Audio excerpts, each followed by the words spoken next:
तो आज हम लोग देखने वाले हैं Bihar engineering university third year का सिलेबस जो 5वां सेमेस्टर का है। उसमें आज हम लोग देखने वाले हैं जो स्पेशलाइजेशन कोर्स है, कुछ स्पेशलाइजेशन कोर्स है। उसके बाद ही आप लोग देख सकते हैं इस वीडियो में कि जैसे प्रोफेशनल जो स्किल डेवलपमेंट है, बहुत सारे जो इस बार कोर्स को रिवाइज किया गया है, सिलेबस को रिवाइज किया गया है थर्ड ईयर में। जैसे कि कुछ स्पेशलाइजेशन से IoT है, डाटा साइंस है, तो सबका सिलेबस ऑलमोस्ट थोड़ा बहुत चेंज किया गया है। कुछ चीज़ें कॉमन रखी है क्योंकि कुछ चीज़ें चेंज भी किया गया है। तो आप लोग देख सकते हैं कि यहाँ पे सबसे पहले हम लोग बात करने वाले हैं ब्रांच कोड, जिसका कंप्यूटर साइंस का जो कोर ब्रांच बोला जाता है, कोर ब्रांच है। कोर ब्रांच जो है कंप्यूटर साइंस का आज हम लोग बात करने वाले हैं, इस वीडियो में देखने वाले हैं। चलिए तो इसको हम दिखाते हैं आप लोगों को।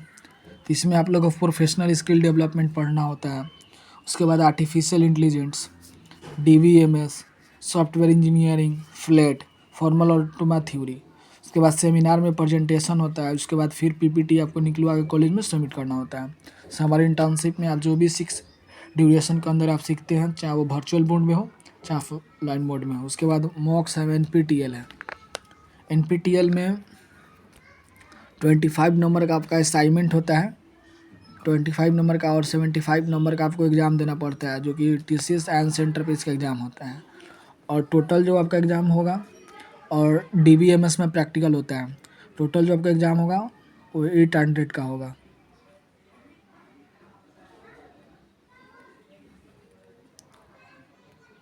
एट हंड्रेड का होगा।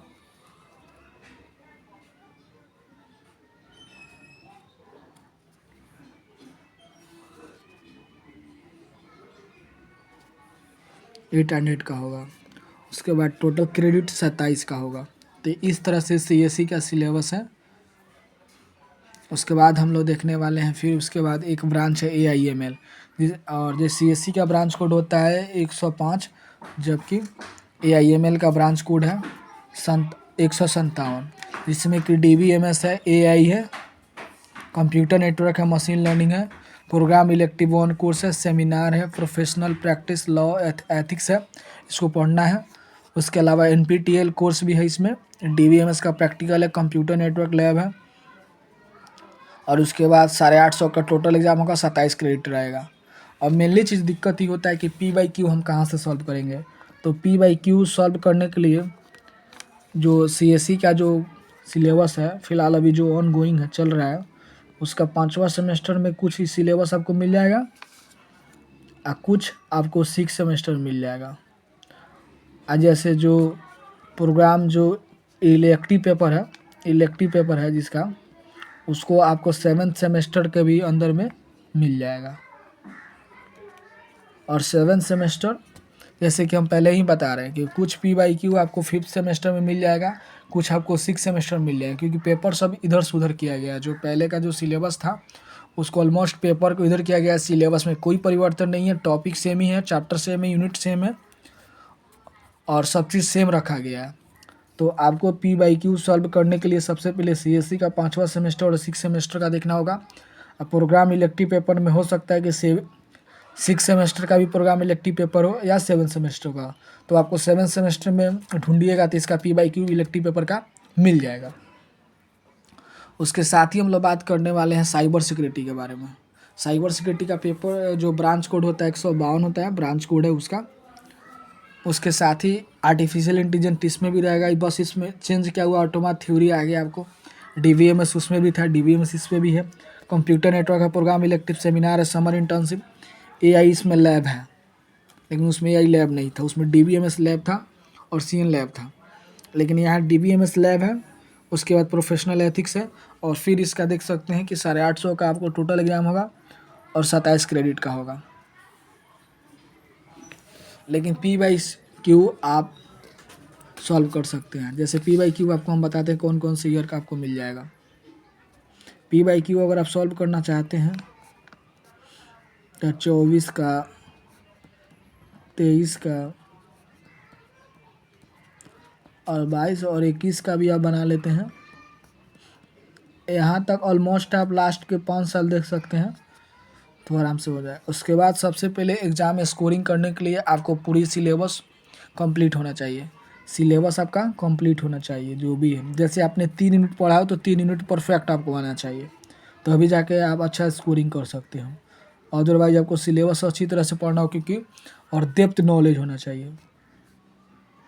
डेप्थ नॉलेज चाहिए कि इसमें आपके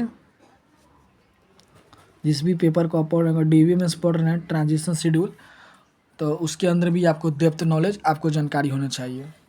उसके साथ ही IP/Q सॉल्व कीजिए और क्वेश्चन फंडामेंटल कॉन्सेप्ट आपका स्ट्रांग होना चाहिए। फंडामेंटल कॉन्सेप्ट आपका स्ट्रांग होना चाहिए, ना कि बेसिक। बेसिक आपसे नहीं पूछा जाता है यूनिवर्सिटी एग्जाम में, फंडामेंटल पूछा जाता है। तो फंडामेंटल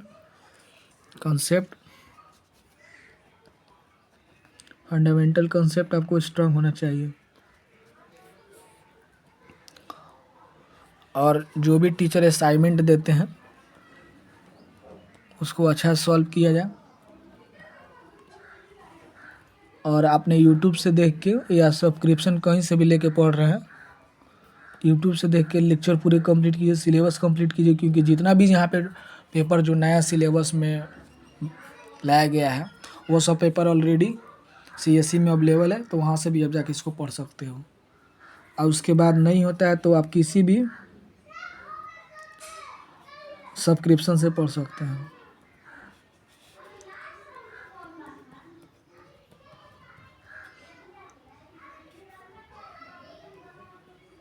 सब्सक्रिप्शन लेकर पढ़ सकते हैं। इससे फॉर्मुलेटर हो गया, और आजकल तो बहुत सारा प्लेटफॉर्म है, अदर प्लेटफॉर्म से भी आप पढ़ सकते हैं, जैसे कि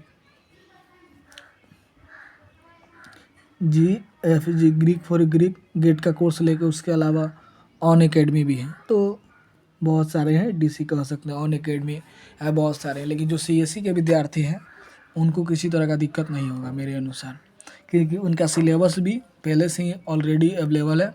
और इसका मॉक टेस्ट बोल रहे हैं, इसका जैसे P/Q है उनको मिल जाएगा।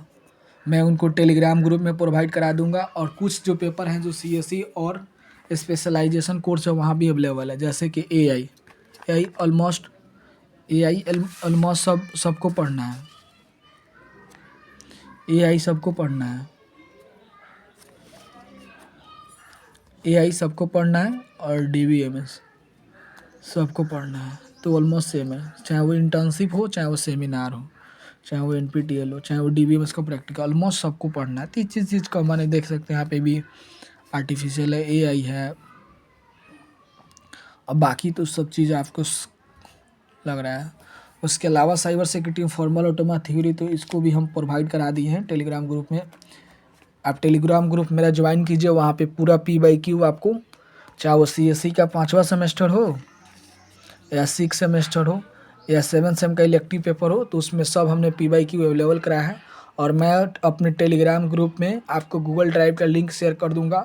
वहाँ से जाके आप किसी भी मतलब जैसे मान लीजिए कुछ ऐसा सब्जेक्ट जो है CSE का वो 5th सेमेस्टर में लाया गया है, CSE जो 6 सेमेस्टर में था, जैसे कंप्यूटर एंड मशीन लर्निंग, तो आप जाके मेरे 6 सेमेस्टर वाले कॉलम में जैसे ड्राइव पे जाइएगा तो वहाँ 6 सेमेस्टर लिखा होगा, वहाँ पे जाकर ढूंढ के और वहाँ पे एक notes, study notes, P/Q, most important question सब दिया हुआ है। तो और P/Q भी आप सॉल्व कर सकते हो। तो इस तरह से आप वीडियो को लाइक कीजिए, सब्सक्राइब कीजिए, दोस्तों के पास शेयर कीजिए, ताकि मैं आपको बहुत सारे कंटेंट्स और स्टडी मटेरियल्स आपको मैं अपने टेलीग्राम ग्रुप में प्रोवाइड कर सकता हूँ।